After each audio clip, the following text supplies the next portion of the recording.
Napoleon had always seemed so confident, so secure in his understanding of what had to happen. He trusted his own judgment and made decisions based on what was good for France and for himself. By the middle of 1804, it was clear to those around him that his role as consul for life was not the end goal of his domestic ambition, but just what was he preparing for? Napoleon was, of course, preparing for an empire. In late 1804, the plebiscite approved the change from consulate to empire. On December 2nd, 1804, Napoleon was anointed emperor by Pius VII. Instead of waiting for the Pope to crown him, however, Napoleon snatched the crown and placed it on his own head. The Constitution of 1804 marked this change with a telling paradox. A line at the top of the Constitution added, "The government of the Republic is entrusted to an emperor." Napoleon wanted to be revered as a lawgiver. He saw his legacy as similar to that of the great Byzantine Emperor Justinian, who'd codified the laws of the Roman Empire. Accordingly, Napoleon appointed lawyers and legal experts to develop a new legal code for France. The result was the Civil Code of 1804, more popularly known as the Napoleonic Code. The Civil Code did incorporate some Enlightenment ideals. For example, the code forbade privileges based on birth, including primogeniture. Families could no longer bequeath their wealth just to the oldest son. Additionally, the Civil Code explicitly required that government jobs went to the most qualified. Importantly, the Civil Code also established the rule of law. Following on Enlightenment ideals, a person could not be punished for disobeying a law that had not been duly published, and it became illegal to create ex post facto or after-the-fact laws meant to punish retroactively. Also in line with Enlightenment thought, the Civil Code sought to protect private property and the property owner. The Civil Code also reiterated the freedom of religion. Via the Civil Code, Napoleon also sought to maintain stability in the economy and in the basic foundation of society, the family. The code proclaimed the freedom of work. This regulation meant that workers were not allowed to establish associations, what we would today call unions, and they were unable to strike. Workers were required to carry small passports that indicated their occupation and place of employment, which they were to hand over to municipal officials, police, or employers whenever these were requested. The Civil Code also reaffirmed a strong patriarchal society, so women lost the few civil rights they'd gained during the Revolution. Women, and children in general, were legally subordinate to their fathers, husbands, or older brothers. Women were unable to buy or sell property or own a business without their father's or husband's permission. And if a woman worked outside the home, her salary was given directly to her father or husband. In cases of adultery, female transgressors received harsher penalties than males. While divorce remained legal, it became much more difficult to attain. If a divorce was granted and if the marriage had resulted in children, the father retained custody of those children. Napoleon's imperial moves, his coronation, his development of the Civil Code, and his exportation of that code to all French-controlled territories led to the creation of the Third Coalition in July of 1805. It was made up of the usual suspects, Britain, Russia, and Austria. The new Tsar, Alexander I, Catherine the Great's grandson, was a religious mystic who believed that God wanted him to destroy Napoleon. Undaunted by the creation of this new coalition, Napoleon readied an army and a haphazard navy at Boulogne for a planned invasion of England. Napoleon's plan was to weaken the British Navy such that he could avoid a head-to-head confrontation in the English Channel, and that would make his invasion of England that much easier. But that's not what happened. In October of 1805, a British fleet of 27 ships under the leadership of Admiral Nelson met the 33 ships of a joint French-Spanish fleet off the coast of Cape Trafalgar. The French fleet spread out in a straight line in anticipation of traditional naval battle. The British Royal Navy, however, divided into two columns facing the French line. Nelson's goal was to divide the French fleet into three parts, sowing confusion and uncertainty. The tactic worked. Even though the lead British ships took lots of cannon fire as they approached, the fact that the British ships were sailing as one in the same direction caused a huge swell, which upset the French ships. The sailors were unable to reload their cannon quickly. The British ships successfully split the French line, and they were then able to get close enough to engage in ship-to-ship battle. The defeat of the French at the Battle of Trafalgar, as it's known in English, was a great success for the British, but in the process, they lost Admiral Horatio Nelson, who'd been shot in battle. See, he wore lots of shiny medals on his jacket, he refused to cover them up, and that made him an easy target for French marksmen. The French were, as always, much more successful with army battles. Napoleon, after all, was an army man. The Austrians were defeated in October of 1805, and in December, Napoleon defeated the Russians. In the wake of those defeats, King Frederick William III of Prussia abandoned his tentative agreement to join the Third Coalition, instead signing a peace agreement with France. Napoleon's victory over the Continental powers led to the abolition of the Holy Roman Empire in July of 1806. Napoleon then reconstituted the smaller German states into the Confederation of the Rhine and named himself protector of the same. This confederation was initially made up of 16 German states, but by 1808, it included 37 German states. The nobles who led these confederation states promised to support Napoleon in war and allowed French garrisons to be stationed in their territories. The larger Germanic kingdoms like Hanover, still held by the British monarchs, Prussia, and Austria remained separate and independent and increasingly nervous about Napoleon's expansion into Europe. Faced with what now seemed like an existential threat, Prussia did join the Third Coalition. Napoleon wanted to knock Prussia out of the coalition as quickly as possible and so went immediately to battle. The French army defeated Prussia in October and then occupied the Prussian capital of Berlin. Then, in 1807, Napoleon defeated first a Russian and then a joint Prussian-Russian army. These defeats led the Russians and Prussians to agree to the Treaty of Tilsit. This treaty, signed in July of 1807, recognized recent French victories. Prussia lost land in western Germany. This land became a part of the Confederation of the Rhine as the Kingdom of Westphalia, and they also lost eastern territories in what used to be Poland. As part of the treaty, Russia also had to cede its part of what used to be Poland, and Napoleon somewhat reconstituted the Polish state, calling it the Duchy of Warsaw and naming himself, of course, as its protector. Napoleon also forced Russia to close its ports to British ships, so by the summer of 1807, Prussia had been defeated and dismembered, Austria had been weakened, and Russia had been neutralized. The Third Coalition had dwindled down to Great Britain, left, again, to fight alone against Napoleon. Despite his loss at Trafalgar, Napoleon still plotted Britain's conquest. In 1806, he announced a new plan of action called the Continental System, which prohibited all lands annexed to or allied with France to trade with Britain. Napoleon hoped that this move would strangle the British economy and that French merchants would earn fortunes supplying the continent. However, the blockade was easier said than done. The European coastline was vast, and the British Navy was strong, and, worst of all for Napoleon, merchants and, more importantly, smugglers were willing to operate on the black market. The British survived by focusing on their colonies, trading with the United States, and smuggling whatever they needed in from the continent. As it turned out, the ban on British imports hit France and the continent hard. Unlike France, England had plentiful natural resources in coal and iron ore. France, however, didn't really have that, and so they suffered much more under the continental system than did the British. Napoleon was forced to adapt his system. By 1809, he was allowing merchants to purchase waivers so that they could legally import British goods. 2 years later, in 1811, the blockade effectively fell apart in the midst of an economic depression.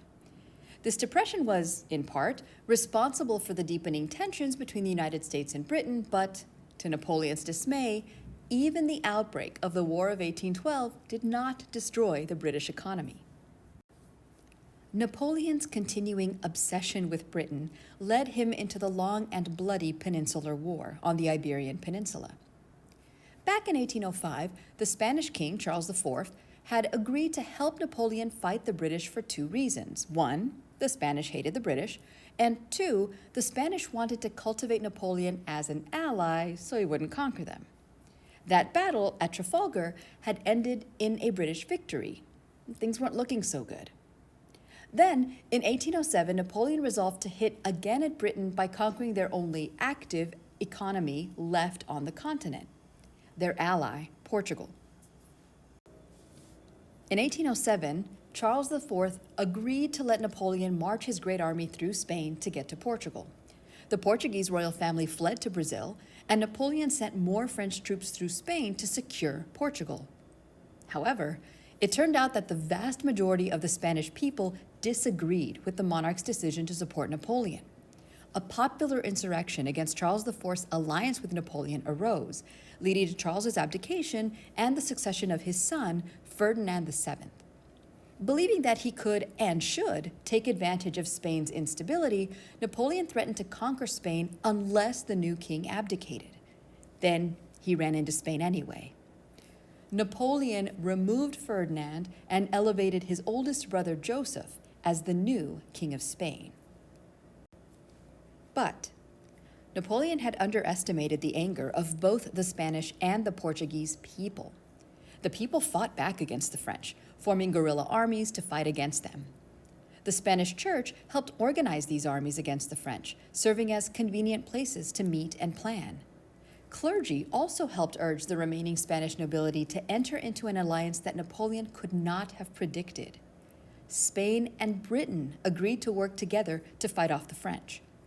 The British sent a young general, Sir Arthur Wellesley, who later became the Duke of Wellington, to Spain to organize this effort. Napoleon's misstep in Spain was exacerbated by growing unrest in his empire. The Dutch, like the Spanish, detested the French presence in their territories, and they tried to undermine the rule of their Bonaparte king, Napoleon's brother Louis.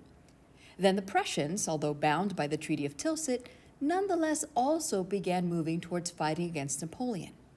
A royal Prussian decree abolished serfdom. This allowed members of the bourgeoisie to become officers in the army. It allowed them to draft much greater numbers and allowed for the growth of the Prussian army. By 1809, focused on fighting in Spain, Napoleon had to seek other ways to try and keep control over the rest of his empire.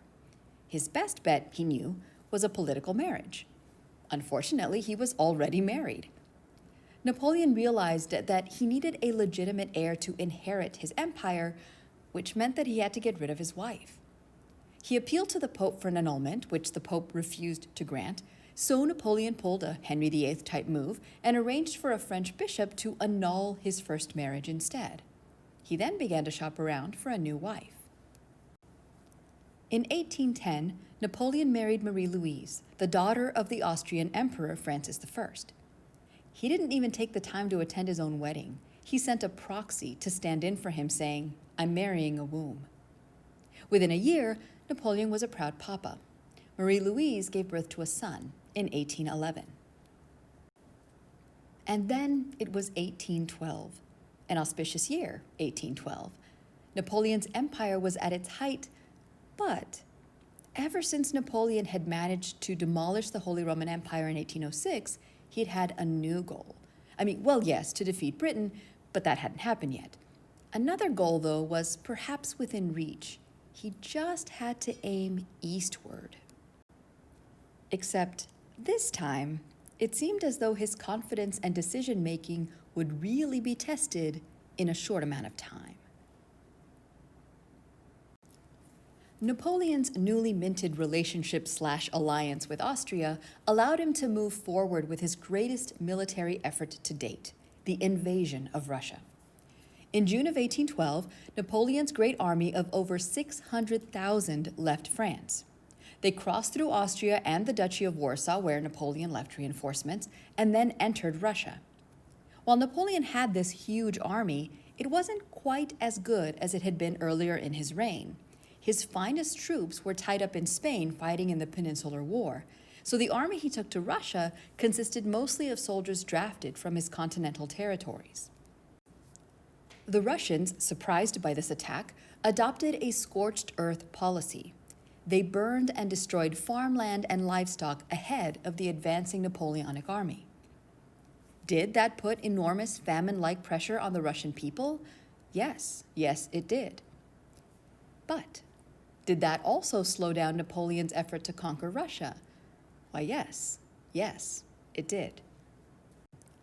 In Russia, disease, heat, then cold, and hunger took a greater toll on Napoleon's army than anticipated. Napoleon finally decided to turn his troops around and head back to friendlier territory in October. As he did so, however, Russia's finest troops, the Cossacks, continually attacked Napoleon's rear guard. In the end, Napoleon's attempted conquest of Russia was a horrific failure and signified the beginning of the end. The image you see on screen is Charles Minard's famous graphic representation of the Great Army in Russia. The size of the lines gives you a sense of how Napoleon's army was whittled down over time. Additionally, I've annotated in English the dates by which they were moving back out of Russia. And you can also see, looking down below, the temperatures in Russia as Napoleon's army turned back towards the rest of Europe. This is one of the most famous graphic representations in history and has sometimes been called the greatest graphic representation in history. Well, Napoleon's enemies were scenting fresh blood, and he knew this. So, in early 1813, Napoleon ordered a new draft of 350,000, which was greeted with great resentment in his territories. In February, Prussia and Austria signed an alliance agreeing to fight Napoleon until the independence of the states of Europe was restored. Then, in June, Britain, which had been defeated in the War of 1812 but was now back and able to focus on European concerns, rejoined the Napoleonic war effort wholesale. In August, Napoleon managed to defeat the Allies at Dresden, but in October, he suffered a major defeat at Leipzig at the Battle of the Nations. Napoleon retreated into France. This failure, Napoleon's first real defeat against continental enemies, opened the floodgates. The Dutch took the opportunity to revolt against French power. They restored their traditional House of Orange to authority. Their Bonapartist rulers, King Louis and his wife, Hortense, Napoleon's stepdaughter, moved to Italy. Austrian troops overran the Cisalpine Republic in northern Italy and reclaimed it. Wellington led the joint Spanish-British army to victory against the French in Spain, forcing Joseph Bonaparte to abdicate. He also moved to Italy. For the first time, the French were being forced to fight their enemies on their own lands, and Napoleon's army grew discouraged. By 1814, the Allies proposed peace if Napoleon was willing to accept France's natural borders, and only that. It seems so obvious that Napoleon would eventually do so that the Allies began meeting in Vienna to determine the post-war settlement. However, as the Allies had also predicted, Napoleon stalled in agreeing to peace, prompting the Allies to send a threat, an army of 200,000, into northeastern France. Napoleon still refused to give up, but the Allied army was twice as big as Napoleon's and better armed. The Allies took Paris in March of 1814, forcing Napoleon to retreat to his palace at Fontainebleau. That same month, Josephine died of pneumonia in Paris. Upon receiving word of her death, Napoleon said, "I truly loved my Josephine, but I did not respect her." Well, respect was in short supply all around, and the Allies grew tired of Napoleon's waffling. Once at Fontainebleau, Napoleon tried to abdicate the throne in favor of his toddler son, but his marshals refused to accept that move, and the Allies also said they wouldn't accept it. Napoleon then attempted to die by suicide. He swallowed poison, but he was apparently too hard to kill. He formally abdicated on the 6th of April, signing the Treaty of Fontainebleau. After his surrender and abdication, Napoleon was exiled to the island of Elba off the coast of Italy. His Austrian wife, Marie-Louise, refused to accompany him and was instead named Duchess of Parma. The Allies, operating from Vienna, then restored the French monarchy. Louis XVI's brother, also called Louis, became the new king. To remember his nephew, Louis XVI's son, who died in custody during the Revolution, the new king adopted the regnal name Louis XVIII, skipping a number to honor his nephew. The Allies granted France a generous peace settlement, acknowledging that the kingdom now included much of the lands conquered in the 1790s, including parts of northern Italy and the Austrian Netherlands. Napoleon gave the appearance of true surrender. He presided over balls and dinners at his new manor on Elba. He took walks and seemed to enjoy his retirement. He was, however, simply biding his time. In March of 1815, Napoleon escaped Elba and landed on the French Mediterranean coast. Word of his escape stunned everyone. French soldiers and common people, upset at the imposition of a government by foreigners, swarmed to him, pledging to serve in his new army and accompanying him north to Paris. The royal family fled Paris for Vienna, where the Allies were meeting. In Vienna, the Allies declared Napoleon an outlaw and raised an army of 700,000 to defeat him once and for all. Napoleon moved quickly. He didn't want to fight within French borders, so he led his army of about 200,000 into the Austrian Netherlands, that's modern-day Belgium. There, he met a joint Prussian-Russian army and forced them to retreat. Feeling more confident, Napoleon then marched against Wellington's British force at Waterloo in June. Wellington, though, had managed to hide the extent of his army and the fact that he had reinforcements. In the heat of battle, just as Napoleon thought that he might win, he watched in horror as a huge Prussian army arrived to reinforce the British. His defeat this time was absolute, and he abdicated a second time. Napoleon, nonetheless, tried to elude the Allies again. He was captured by the British as he tried to buy passage on a ship heading for the United States. While some of the Allies wanted to execute Napoleon, the British decided to exile him to another island, this one located in the middle of the Atlantic Ocean.